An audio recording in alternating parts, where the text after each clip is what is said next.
টুইটারে আবার বড় ধরনের পরিবর্তনের ঘোষণা দিলেন প্রতিষ্ঠানটির প্রধান ইলন মাস্ক। এখন থেকে অর্থ দিয়ে সাবস্ক্রিপশন করলে বিজ্ঞাপন মতো টুইট দেখতে পারবেন ব্যবহারকারীরা। গত শনিবার কয়েকটি টুইটে ইলন মাস্ক এ ধরনের পরিবর্তনের কথা জানান। গত অক্টোবরে ইলন মাস্ক টুইটার কেনার পর থেকে প্রতিষ্ঠানটিতে বড় ধরনের অর্থনৈতিক অনিশ্চয়তার মধ্যে পড়েছে। এর মধ্যে টুইটারের পরিবর্তন আনার ঘোষণা নিয়ে এলো ইলন মাস্ক।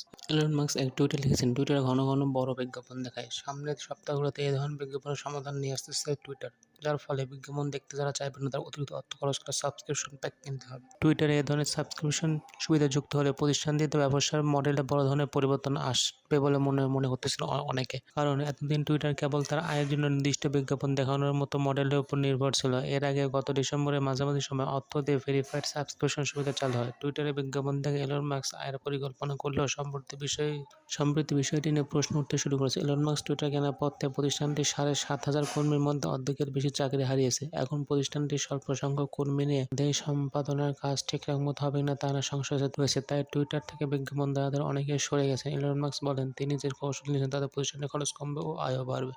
ভোলায় নতুন গ্যাস কূপের সন্ধান পাওয়া গেছে। এই গ্যাস কূপে দৈনিক 20 মিলিয়ন ঘনফুট গ্যাস উত্তোলন সম্ভব। বৈদেশিক জ্বালানির সংকট মোকাবেলায় এই সুসংবাদ দিয়েছে রাষ্ট্রীয় প্রতিষ্ঠান Bangladesh petroleum exploration and production company limited Bapex. সোমবার সন্ধ্যায় বিদ্যুৎ, জ্বালানি ও খনিজ মন্ত্রণালয় তথ্য নিশ্চিত করেছে। মন্ত্রণালয়ের পক্ষ থেকে জানানো হয়, ভোলা নর্থ 2 এই গ্যাস পাওয়া গেছে। এই কূপ থেকে দৈনিক 20 মিলিয়ন ঘনফুট গ্যাস উত্তোলন সম্ভব।